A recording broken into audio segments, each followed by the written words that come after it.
serious. I'm certainly not serious. It wasn't a real bet, just something said in jest. The officer jabs his friend with his elbow. Go get us some whiskey. Don't be a bitch, I counter, gathering my confidence because, though I only started drinking a few months ago when I turned 21, good Christian girl turned a little bad by legality.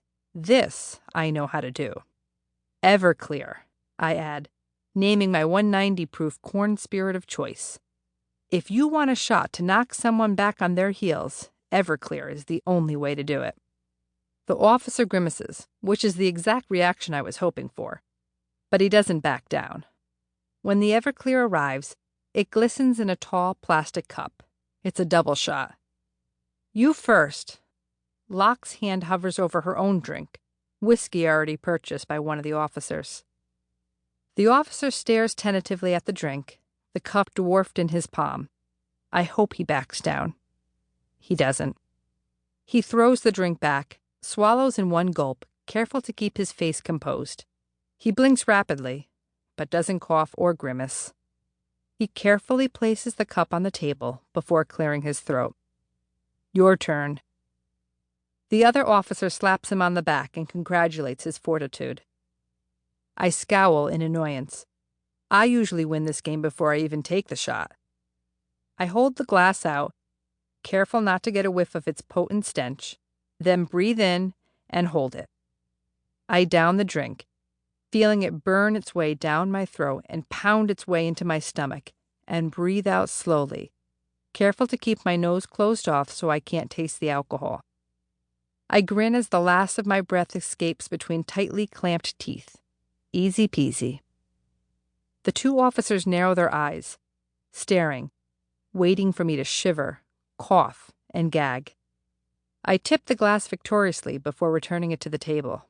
We win, Locke says, then downs her shot, throws the cup onto the table, and grabs my arm. Bye-bye. She tugs me away from the table. I don't think so. The smaller officer's hand shoots out and captures my wrist. We win. He did better. Did not, I protest.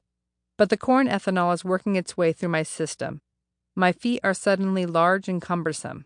I grip Locke's elbow tighter. Yeah, I was way better. The officer makes a come-hither gesture with his hand. Give up the panties. Nope. Locke pulls me hard enough that my wrist slides out of his grasp. Hey, a bet's a bet, he yells after us as we make our retreat through the crowd. Freaks, Locke says, pushing me up against the bar. The air is suddenly hot. I tug at my dress's collar. Is it hot in here? Here. She pushes a vodka shot into my hand.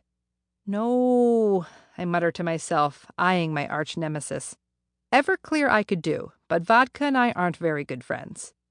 I'm not supposed to be drinking, I suddenly remember, thinking of the doctor a few weeks back who handed me a 9-month supply of isoniazid for a positive tuberculosis PPD test, stressing, you can't drink at all while taking this, and then pressing another bottle of vitamin B12 into the other hand to counter the acute liver failure side effects of the first drug. But possible liver disease seems a minor complication to a 21-year-old, and I shrug, taking the shot. Really, it's only a few drinks this one time. What's the worst that can happen? There is dancing and more shots. I know I can handle a dozen without a problem, but I stop counting somewhere around drink 10. Locke's body weaves intricate symbols on the dance floor, her cheeks vermilion red. I sway to the music, fascinated by the drops of light that waver and splash across my skin. Maybe it's the medication, but the alcohol hits me harder than usual, faster, more violently. And I try to keep to my normal drinking pace, but I've outrun my sobriety. I skirt to the outside of the dance floor and lean into a corner. I rest my head back, legs braced apart, using the hard angles of the corner walls to hold me up. Hey, you, says a familiar voice, and I crack open one eye. The dim lights burn. My voice crackles. The officer leans against the wall beside me. I won our bet from earlier, you know, he says. Meh. I don't have the will to argue, and I close my eyes.